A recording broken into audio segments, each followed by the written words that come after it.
And it is the second last day of CBC's Make the Season Kind campaign. As you mentioned, Mark, I am broadcasting from Boxcar Coffee Shop on 129th Avenue and 119th Street in the Calder neighborhood. And I'm joined now by a friend of the show, a good friend of the show. Andrew Parker is, where do I begin? A teacher, a coach, a former Golden Bears basketball player, a founder of Pride of the North Side, the city's longest running street ball tournament. And Andrew joins me at Boxcar this morning. Good morning. Good morning. Good morning to the most beautiful city in the world, Edmonton, Alberta. We love y'all. Now tell me what the North Side, this is a big question. Tell me what the North Side means to you. Well, it means a lot to me. Just a couple paces away from this amazing location, I learned how to swim at Grand Trunk Pool.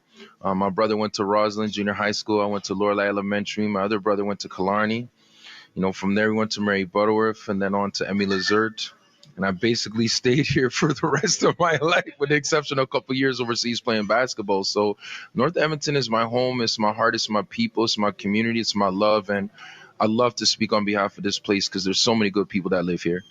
You have done so much in the field of education, and I know that you shifted things a little bit the last couple of years. You went kind of more administrative, but now you find yourself back in the classroom. Tell me about your journey over the last couple of years when it comes to those changes. It's been a whirlwind from the last 3 years, from, out there giving speeches to crowds, to hopping into the men's side at the Blue Building, to feeling that need to come back to the kids in the field as a teacher. And I have to give my praise and shout out to every single teacher across Canada, especially Alberta and Edmonton, because it's been a lot to transition in so many ways and to pivot in so many ways. But my heart is in the classroom where the kids are. So that journey, everything was meaningful. I saw a whole bunch of different ways of viewing education, but my heart is in the classroom, and that's where I belong. How did it feel to step back in there and be with the kids again? Just seeing the smiles and seeing some of the kids who are upset when they get exams too, that's totally fine. But just engaging in conversations and being an adult in a space where kids do need a lot of help and support. Going from COVID-19 to the epidemics, to wars, to civil rights, to human rights, the kids need an outlet to speak and to feel safe. And I feel that schools do that, and I feel that we're doing an amazing job in Edmonton of doing that. You also just a few years ago co-founded the Black Teachers Association of Alberta. How have things been going with that organization? It's the most impactful, powerful team I've ever met. I have to give my praises to Sarah Adamakwansa, who's doing incredible work as diversity and equity with Edmonton Catholic Schools. She was just working with the Canadian Museum of Human Rights. Matthew Sarah down in Calgary working with the Justice, Equity, and Diversity and Inclusion Committee. And then myself just freelancing, working with the BSAs and doing whatever's necessary in the community.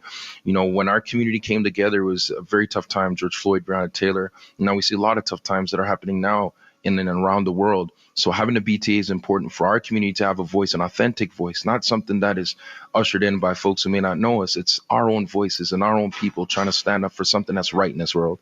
Now, you mentioned BSA, so Black Student Association's second annual summit was held this year too. So how are you seeing that growth and that change for the students as well? Well, I have to give a big shout out to the Edmonton Catholic School Board, because Sarah Adamakwansa is going to be ushering in her version of the BSA Awards, BSA Committee, and BSA Summit. And then this year, Ross Shepherd's Black Student Alliance is going to be collaborating with JP, going to be collaborating with Eastland, Emmy Lazert to put on another one as well. It is student-led. How amazing is it when the youth can actually lead us in the direction that we need to be in? So I'm 100% behind these kids. It's their world, it's their light, it's their time, and I'm here to support them in any way.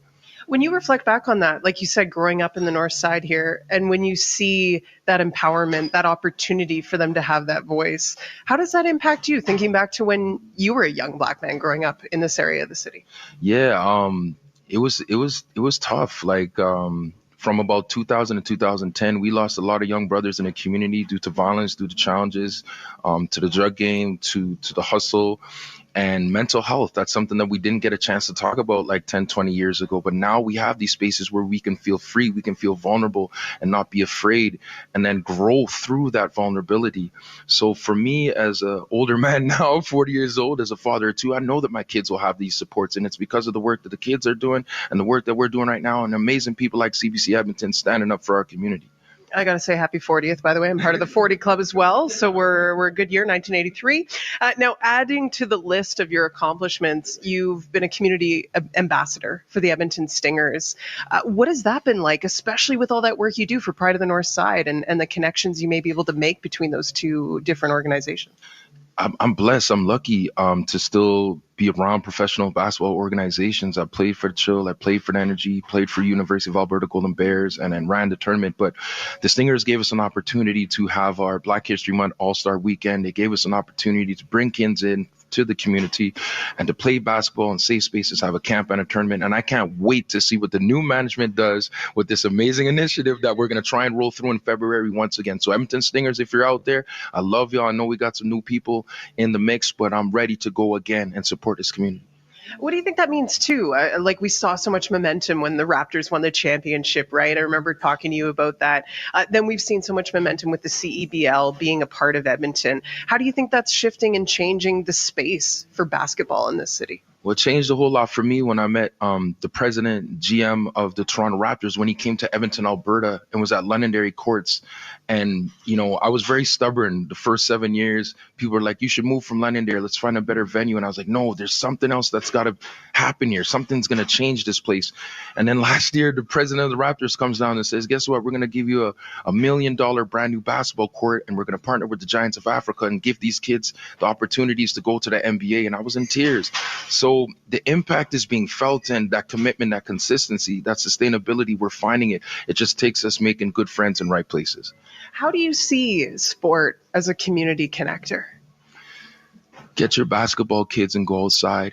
It's so affordable. Make some friends, have a laugh, have some determination, and then come back the very next day and do the exact same thing. That's how it started. Grassroots, playing the game. You didn't have to know everybody. You just had to have a love of the game. So I'm very proud that that's happening in basketball and volleyball and soccer and all these amazing brand new sports that are happening here in the city of Edmonton. I think change can happen with these amazing vehicles that we use. I have to give you some kudos as well. You were awarded I'm going to get it right, the Alumni Horizon Award from the U of A this year, which is really about recognizing a grad and their community contributions. What did it mean to you to be recognized for that? I was very honored to receive that award, and I unfortunately couldn't go to the event because there was a youngster in our community whose her family members were actually involved in a crisis overseas in the Middle East, and I wanted to be at that award ceremony, but I also wanted to be there for that youngster. So I regretfully was unable to go to the event, but I was thankful to receive that award and also to use that award as a platform to speak on the challenges that our youth are going through. So to that young lady who needed me in that moment, I needed you just as much. And I hope your community gets the peace that they want. And I hope there will be peace on earth one day. What does this time of year mean to you and your family, you and your peers, all of that? Santa Claus, if you're out there, I've been a very good boy. You know, I'm 40 years old, but I'm still a kid. And, you know, whatever you could put under the Christmas tree, I will greatly appreciate it. Whether it's socks or something from Army and Navy, I don't care. But Santa, I love you. Baby Jesus, I love you. All our folks who are celebrating Hanukkah, all our family in the Muslim community, all our family in all communities, I hope we have the most safe and amazing holidays because we deserve it. It's been a heck of a 3 years, y'all, and we deserve to smile and to be happy and to kiss and hug each other and tell each other that we love each other. Well, I don't want to give anything away, but I got a peek at the nice list and you're on it, Andrew. So don't worry about that. Thank you so much for joining me this morning. Thanks so much and Merry Christmas. Happy holidays to everybody in the city of Edmonton. We are the City of Champions and we always will be. Always such a pleasure to be joined by Andrew Parker, a teacher, coach, a former Golden Bears basketball player, and the founder of the Pride of the North Side, the city's longest running street ball tournament. It's been a great morning here at Boxcar Coffee Shop, and it's going to continue. Mark, I'll throw it back to you in the studio for a moment. I just want to ask Andrew one thing. Ask him if he can still dunk it. Mark wants to know if you can still dunk it. Yes, Mark, but I do need to use a lot of Tylenol 3 afterwards. There you go. That's an honest answer. That's fair. An honest answer. Totally fair. Yeah. All right. 1983 good. In the house. So, you know. That's awesome.